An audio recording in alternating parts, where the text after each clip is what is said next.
끊임없이 우리가 이제 초소형, 초경량화, 고효율, 작게 만들고 빠르게 만들고 계속적으로 해나가지 않습니까? 7, 5, 3, 뭐 내년에는 2나노요? 네. 뭐 2027년에 1나노? 네.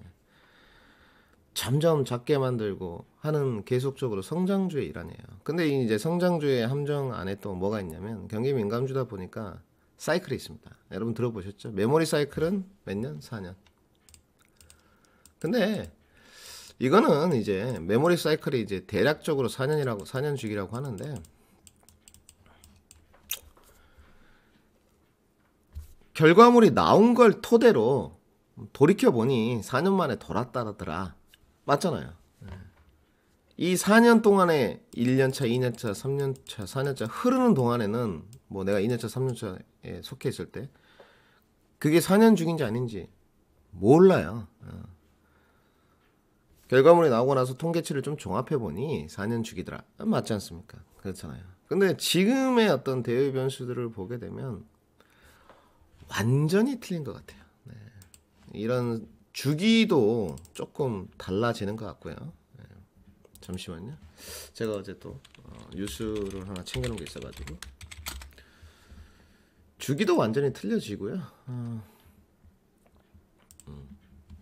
그 다음에 어제 제가 이제 이 뉴스를 좀 챙겨놨는데 밤에 이것도 내용을 좀 이야기해드리겠습니다. 이제 반도체를 계속 이야기하고 있는데 지금의 그 반도체를 가장 이야기할 때 우리가 턴되는 과정이라고 하잖아요. 그 턴되는 과정이 이제 교체 수요 시기입니다. 단순히 여러분들이 아시는 DDR 뭐 4에서 5의 교체 수요 이런 거 말고요. 네. 서버 교체 수요 뭐 등등 이런 교체 수요가 발생할 때 항상 그 쌓였던 재고가 소진되면서 또는 네, 교체 수요가 발생됐을 때 어쩔 수 없이 반도체를 교체해야 돼요. 그러니까 약간 민감주의이기도 하지만 소모성이라고 좀 보여지는 거죠. 네.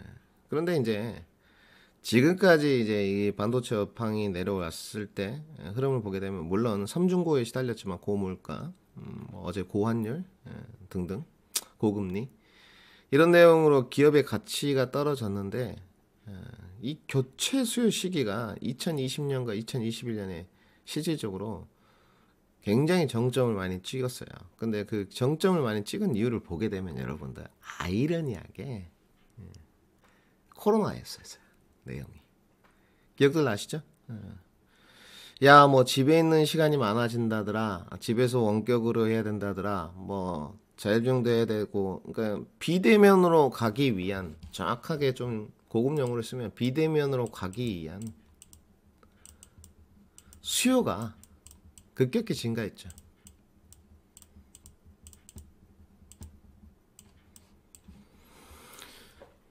전부 다 마찬가지예요. 어떻게 보면 여러분들 그렇잖아요. 코로나 때 2020년 때 교체 수요가 발생할 만한 시기가 아닌데 비대면 수요가 급격하게 증가되면 뭐 데이터 센터라든지 뭐 남극 북극에 있다고 하죠. 데이터 센터라든지 서버 교체 수요라든지 이러다 보니까 각 기업에서 반도체 수요를 엄청나게 요구를 합니다. 막 미어 터졌죠. 삼성전자 뭐 계속적으로 최고 영업이익 달성, 영업이익 달성, 매출액 달성 뭐 이렇게 갔잖아요. 네. 약간의 코로나로 인한 부작용이라고도 좀 볼 수 있죠.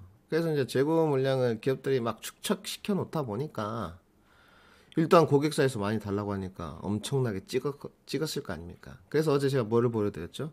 반도체 출하량을 보여드렸어요. 출하량은 줄고 있지 않습니다. 네. 출하량은 계속적으로 많아요. 출하량은 출하량이 많다는 거는 필요한데도 그만큼 많다는 건데 문제는 이제 워낙 많이 찍어놨으니까 재고 물량이 많이 쌓였어요. 이제 그 재고 물량이 소진되는 시기가 거의 다 왔다는 거예요. 네, 지금 그러다 보니까 대량 가격이 이제 어제 DXY 지수를 봤지만 반등세가 써지는 게 눈으로 확인되는 겁니다. 네. 여기서 이제 아까 지엽적인 부분으로 갔을 때 재정 정책이 가장 그 국가의 어떤 흥망성쇠를 좌지우지하게 되는 거죠. 근데 뭐 이런 부분들이 이제 주변에 아무리 꼴통들만 있다고 해도 경제학자들, 뭐 박사님들이나 교수님들은 데려다 놓을 테니까 모르지 않았을 거예요.